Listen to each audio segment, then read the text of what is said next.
Well, greetings and salutations, Series 7 test takers. This is the Series 7 guru coming to you from my studio in fabulous Las Vegas. The best free supplement to your paid study materials is my YouTube channel. But if you're looking for a paid supplement and you don't already have a Kaplan QBank, I highly recommend it. I recommend that and the Kaplan Quick Sheets. With my Guru 10 discount code at checkout, you can get the QBank for about $60 and the Quick Sheets for about $20. And for that commercial, you get a free look at Kaplan content. We'll help you on any questions, just easier if it's a Kaplan question, because I bring it up backstage. You don't have to cut and paste it, do all that kind of stuff. Anyways, this is about the Uniform Practice Code, which standardizes practices within the securities industry. And this question is about what we call the rules of good delivery. That's not about getting a pizza in 30 minutes or less. It has nothing to do with customers. Customers give me any denomination. I say, thank you very much. For the rules of good delivery, somebody, the buying broker dealer or the selling broker dealer, is going to turn the certificate into the transfer agent and get one certificate for 325 shares. The purpose of the rule is to get the securities going back into larger denominations so that we don't get buried in paper. Now, listen, I understand I'm the old dude, and I assure you stock certificates do exist. I would be willing to guess you'll probably go through your whole career and perhaps you'll never see one, but you'll have to take my assurance that they do indeed exist. That being said, nobody has seen this kind of a question in a long, long time on the actual exam. It used to be kind of pretty standard kind of affair. The person who was struggling with the question said there's lots they still don't know and they're testing in a week or so, and leave the back office alone. You know, you want to be focused not on back office stuff, but actually function 3. This is function 4, this question in the year content outline published by FINRA. And function 3 is 91 questions. So if you still have lots to do, this is not an area you should be spending time in. You should be spending time in function 3, which is the investments. 91 questions. All right, that being said, this is QID. Let me see, I can't see that covered up. 1283284. A trade for 325 shares may be settled by all the following deliveries except. So what this is asking is what all of these the buying broker dealer must accept and give me, the selling broker dealer, the money. In one of these scenarios, the buying broker dealer can reject. Rejection is the refusal by the buying broker dealer to settle for a valid reason under the Uniform Practice Code. Now, you can do it any way you want. Our time is always a buffet. Take what you like, leave what you don't. But I think of piles of 100, a round lot. So can I make piles of 100?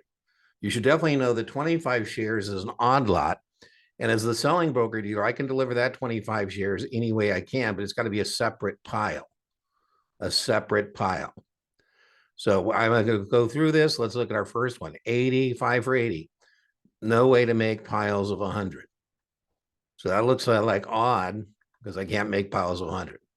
So there, I'm going to be responsible as the selling broker dealer to turn that into the transfer agent and get it changed out for a larger denomination. B is the ideal delivery, 325 one-share certificates. Again, I can make piles of 100 and then a pile of 25. C, 390. So I say is the broker dealer, 90-10. Here's 100 to the buying broker dealer. 90-10. Here's our second round lot of a 200. 90-10. Here's our third round lot of 100. And here is the odd lot of 25 shares. Again, I think of it as piles of 100. In situation C, the buying broker dealer must accept. D, as we said, you have to be able to break out that odd lot into a separate pile of delivery. So one certificate 300, yes. 5 for 25, 5 for 5. 5, 10, 15, 20, 25. Buying broker dealer must accept. Now, what we say is it's got to be makeable and breakable into round lots. And A is makeable, but it's not breakable. All right, so let's do the reveal. Again, I wouldn't spend a lot of time on this. I doubt you'll even see this on your actual exam, but the reveal, A is correct. Let's see what the explanation is. We said the Uniform Practice Code is standardizes practices within the securities industry.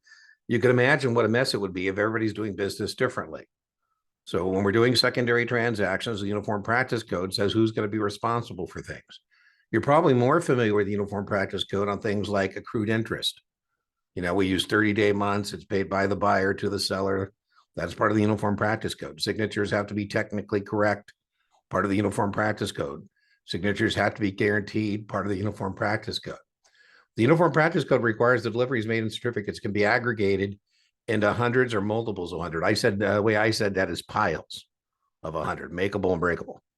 There's no way to take 80 and 5 and make a round lot. So again, what we're saying here, and make a round lot of 100. It's not breakable. With 325, you like paying a bill with pennies, you can make 3 separate stacks of 100, one of 25. There we go. The 90 and 10s can be aggregated. I love the way our Kaplan people, write. Can be aggregated the way I said it is piles of 100. 3 stacks. There we go. 3 stacks of 100 with the final being a round lot. And then 300 and multiple 100. So anyways, hope that was helpful. Remember, inch by inch, your Series 7 is a cinch. Yard by yard, your Series 7 is hard. And to the person who is struggling with this question, this again is very low probability. I doubt you'll even see it. If you have lots to do, it's kind of like margin or partnerships. This is not target-rich environments. You want to stay in target-rich environments. Again, that is function 3.